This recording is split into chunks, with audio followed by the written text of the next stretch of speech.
কি বলছো? কি করে? মা কি হয়েছে?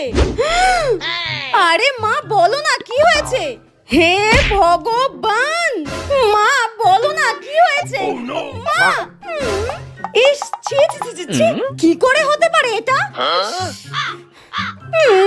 ও মা বলো না কি হয়েছে? এত বড় ঘটনা আর আমি জানতেও পারিনি।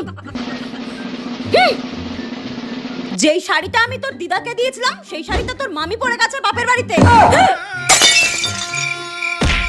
আজকে আসুক তোর বাবা, তারপর তোর মামিকে ফোন করে দেখাচ্ছি আমি। যাই হোক, আমার রেজাল্টের ব্যাপারে জানতে পারেনি তাহলে। আর সায়া ব্লাউজ গুলোও ছাড়েনি জানিস, জানি না ওই রূপসী চেহারায় কি করে ফিট হয়ে গেল। আজকে আসুক তোর বাবা, তোর মামিকে ফোন করে একদম ছুটি দিতে বলবো। হে ভগবান, আর একটু হলেই কিডনিতে হার্ট অ্যাটাক হয়ে যেত।